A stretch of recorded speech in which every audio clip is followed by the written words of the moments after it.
अस्सलाम वालेकुम दोस्तों, उम्मीद करता हूं आप खैरियत से होंगे। आज की हमारी वीडियो का टॉपिक डेलासिन टी लोशन के ऊपर है। डेलासिन टी लोशन में जो एक्टिव इंग्रेडिएंट है वो क्लिंडामाइसिन है। क्लिंडामाइसिन का तल्लक एंटीबायोटिक क्लास ऑफ मेडिसिन के साथ है। तो इसी तरह इसको लोशन फॉर्म में भी इस्तेमाल किया जाता है, कैप्सूल फॉर्म में भी इस्तेमाल किया जाता है। तो आज की वीडियो में हम इसकी लोशन फॉर्म को समझने की कोशिश करेंगे। क्लिंडामाइसिन का तल्लक जैसे कि मैंने बताया एंटीबायोटिक क्लास ऑफ मेडिसिन के साथ है। तो इसको खास तौर पर ऐसे अफराद में इस्तेमाल किया जाता है जिन लोगों की स्किन पर बैक्टीरिया वगैरह एक्ने बनने का सबब बनते हैं। तो इसके इस्तेमाल से बैक्टीरियल ग्रोथ को स्टॉप किया जाता है, तो जिनसे एक्ने पिंपल वगैरह का मसला बहुत ज़्यादा कम हो जाता है। तो अब बात करते हैं डेलासिन टी लोशन के यूजेस की। डेलासिन टी लोशन को खास तौर पर एक्ने में इस्तेमाल किया जाता है और बाद का स्किन की ऊपर वाली लेयर पर एक्ने होती है, बाद का स्किन की अंदर वाली लेयर पर भी एक्ने होती है। तो दोनों के ट्रीटमेंट में इसका काफ़ी अच्छा रिस्पॉन्स है। एक्ने वल्गेरिस वगैरह में इसका बहुत ज़्यादा अच्छा इस्तेमाल किया जाता है। तो इसी तरह जिन लोगों की स्किन बहुत ज़्यादा ऑयली होती है, ओपन पोर्स वगैरह का मसला होता है, ब्लैक हेड वाइट हेड वगैरह का मसला होता है, तो ऐसे अफराद में बहुत ज़्यादा एक्ने बनने के चांसेस होते हैं, पिंपल बनने का बहुत ज़्यादा मसला होता है। तो ऐसे अफराद में इसको इस्तेमाल किया जा सकता है। इसके साथ डेलासिन टी लोशन को, और किसी को फाइन लाइन रिंकल्स वगैरह का मसला है तो उसमें भी इस्तेमाल कर सकते हैं। इसी तरह अगर किसी की स्किन बहुत ज़्यादा ग्रीसी है, ऑयली है, रफ है, तो उनके ट्रीटमेंट में भी क्लिंडामाइसिन को इस्तेमाल किया जा सकता है। तो बात करते हैं कुछ ऐसे केसेस की जिनमें क्लिंडामाइसिन को इस्तेमाल करना काफी नहीं होता, तो इसके साथ कुछ स्ट्रॉन्ग कॉम्बिनेशन इस्तेमाल किए जाते हैं। मिसाल के तौर पर अगर किसी को बहुत ज्यादा सीवियर किस्म की एक्नी है, स्किन की अंदर वाली साइड पर भी एक्नी है, स्किन पर गड्ढे बने हुए हैं, साथ में रिंकल्स वगैरह का मसला है, तो फिर क्लिंडामाइसिन के साथ रेटिनॉल के कॉम्बिनेशन को इस्तेमाल किया जाता है, जो कि बहुत ज्यादा इफेक्टिव होता है।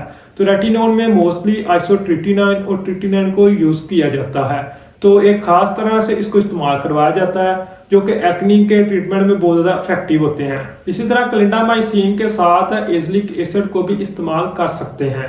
स्किनोरिन के नाम से बहुत ज्यादा एजिलिक एसिड यूज की जाती है। तो जिन लोगों की स्किन में बहुत ज्यादा एक्नी और इन्फ्लामेशन वगैरह का मसला है, साथ में रंग वगैरह का मसला है, पिगमेंटेशन का मसला है, तो ऐसे अफराद में क्लिंडामाइसिन के साथ स्किनोरिन क्रीम को भी यूज किया जा सकता है, क्योंकि ये ब्राइटनिंग में भी बहुत ज़्यादा इफेक्टिव होती है। साथ में अगर किसी को एक्ने के बाद पिगमेंटेशन का मसला आ रहा है तो उनमें भी इसको इस्तेमाल किया जाता है। तो इसके काफी अच्छे रिस्पॉन्स हैं। क्लिंडामाइसिन जो कि स्किन के ऊपर वाले बैक्टीरिया ग्रोथ को स्टॉप कर देते हैं, जिससे स्किन में बहुत ज्यादा ड्राइनेस आने के चांसेस होते हैं।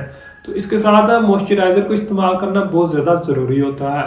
तो हेलोरोनिक एसिड, विटामिन B3, इस तरह के मॉइस्चराइजर को अपनी स्किन के टाइप के हिसाब से इस्तेमाल कर सकते हैं, क्योंकि अगर आप इसको इसके साथ इस्तेमाल नहीं करेंगे तो फिर स्किन में बहुत ज़्यादा ड्राइनेस आने का चांसेस हो गए, स्किन में बहुत ज़्यादा इचिंग वगैरह का मसला होगा, स्किन में बर्निंग सेंसेशन वगैरह का मसला हो सकता है। तो मॉइस्चराइजर इसके साथ इस्तेमाल करना बहुत ज़्यादा ज़रूरी होता है। इस तरह दिन के वक्त सनब्लॉक को भी लाजमी इस्तेमाल करें ताकि स्किन को सूर्य की रोशनी से प्रोटेक्ट करें और स्किन की हेल्थ वगैरह को इम्प्रूव करें। अब बात करते हैं क्लिंडामाइसिन के दुरुस्त तरीका इस्तेमाल की।